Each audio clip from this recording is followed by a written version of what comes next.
All right, guys, let's move on the show quickly and talk about, of course, there's the international break and gives us the opportunity to look at Nigeria's quest to qualify for the next Nations Cup.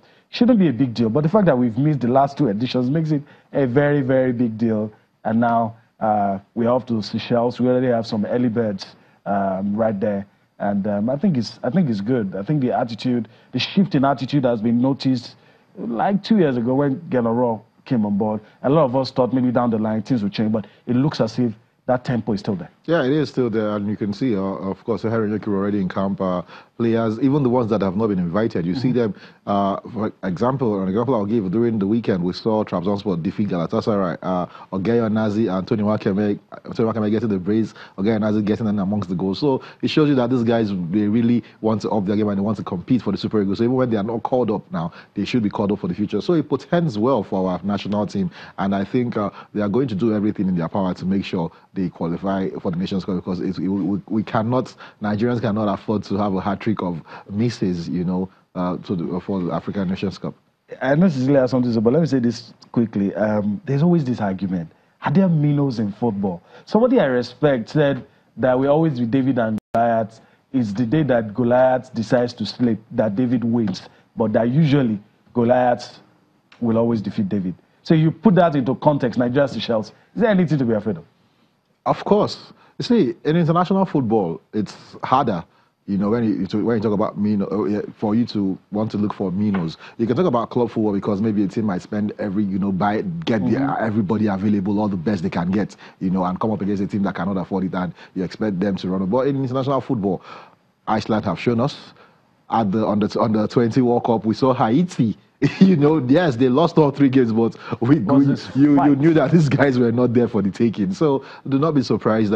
We've seen Cape Verde in time past come and surprise a lot of people at the Nations Cup, also qualifying for the World Cup, where they almost upset the Senegalese and the South Africans, you know, to qualify, but they didn't make it at the last minute. So there are really no minnows in football anymore, in international football. You just have to go out there as a supposedly big team and stamp your authority. That is the only thing you should go out and do, because if you go there thinking or expecting a supposedly small team to roll over because they see you and your big names and all whatnot, don't worry, you'll be really surprised. So you just go there and make sure you confirm your superiority and keep doing that. Okay. You don't have a choice. The other teams will arrive. I'm talking about the other players and coaches. All of them will arrive on Tuesday. And of course, the game is going to be 1:30 p.m. Nigerian time. And for all the Super Eagles, they know what to do. All the players, they know what to do. It's easy. Beat Seychelles as much as 5 goals to nothing. And we'll be proud of you guys. But anything less than that. But you know, we must say this because we're about to leave the Super. But we must say this quickly. I don't think we will not qualify. I don't know why I have that. Maybe because the field is expanded. I think it's going to be a disaster if we don't, and I think everybody knows that. So I think it's not going to happen. We will qualify. Come on. Yeah. So that's what I'm saying. I'm looking at how many goals you're going to score against Seychelles. So I'm not looking at any. Whether or not, but that's my thinking. I think qualification aspect, because we are third in the group. Fine, but we still have South Africa to play away. We still have Seychelles to play home and away. Libya is also their home and away. You're going to tell me we can't qualify 2 teams from a group that you're telling us. Everyone should take these people seriously and all that. In times past, people will say, close your eyes, go to bed, you're going to beat Seychelles. Yes. But because of the things that have happened to us in the past, we're taking everybody seriously. And that's why I'm saying, that because of all the things that have happened in the past, even the thought of us not qualifying doesn't even come to anybody's mind these days. Yeah, I think if there was only going to be one team qualifying, I think a lot of people will be scared because we haven't started well, you know, losing our first game. But since it was made open for us that 2 teams will qualify from the group, I think that is why a lot of people have been relaxed. And also, when you look at the group, you have a group that has Libya, Seychelles, South Africa. You know, those guys will actually be looking at Nigeria like, oh, you know, Nigeria should take the top spot and we'll look for fight for the other spot. So it's not impossible for us not to qualify, but I think you know, it's a large possibility, and it might be unthinkable for some people if we don't qualify. And if we don't qualify, then I don't think we have any business, you know, mentioning football nation. Our names in that category. That's just it. Before we go to talk about the CAF Nations Cup, but I think the big one will be when we travel to South Africa, though. That's the only game I'm looking at. That would be the big one. I'm not looking at the other games. That's just the one I'm looking at. Playing Libya. But is that not being overconfident? Playing Libya away too should not be Libya away 6 points. Libya away should not be a walkover. Seychelles home and away 6 points. Then South Africa, okay, whatever happens in that one. Is that not being overconfident? No, it's good sometimes to be confident, but being overconfident might just come back and bite you in the back. So you just have to go there and believe, execute your own game plan and believe in your strengths and go out and do what you need to do. But don't feel like these guys have nothing to offer against me. Then you might be shocked. All right. Okay. So guys, let's talk about the CAF Confederation Cup in a minute or two. Let's take a look at what's going to happen. Nigeria's representative, as Ayimba, would be drawn against a team. Draws will be done, and we'll see what happens.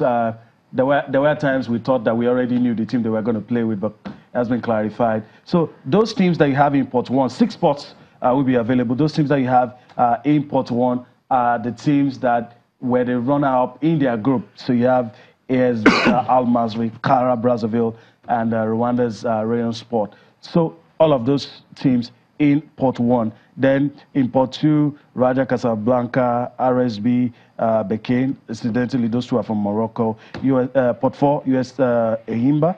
Pot 5, USM Algier. Pot 6 is empty. The whole essence is to ensure, they're going to do the draws, but to ensure that teams that have played each other in the group stage don't end up playing each other at the quarterfinal. But I suspect we might have, the possibility has been eliminated, because I wanted to say I suspect we might have teams from the same country, but the possibility has been eliminated with Raja Casablanca and RSB being put in separate spots. Yeah, so it's good that Ayimba know what is expected of them. Of course, at this stage of the competition, you should not be scared. So they know they can play AS Vita, Al Masry, or Rayon Sport. They can't play Kara Brazzaville. So they should be ready for any of those three. Yeah, they should. And you think they can get past any of those three? It's the knockout stage, you just need to do your own business at home and also go out there away from home and try to get a result. So yes, they know what is expected of them. They know what it entails to be at this level right now, and I think they should be very well prepared. They have a new stadium, so I think that should also, give a lift morale a bit. Although we saw that in the last game, it took almost, the final kick of the game for them to get all 3 points. I think a lot of us that we're talking about Rayon Sports think that's probably the weaker team. I'm just joking anyway, of all the 4. But I'll prefer, if we get that, I'll prefer. I don't think there's a weak team anymore left in the competition. Supposedly. Yeah, okay. Supposedly. And AS Vita, the Congo, Al Masry, Egypt, those 2 places in African football, it's for us the way we are now in our football. But if we go to Rwanda, I think we might just. I'm just thinking out loud though. Well, I just believe they should prepare for anyone, for anybody. Because any of the 3 is a possibility. Yeah, definitely.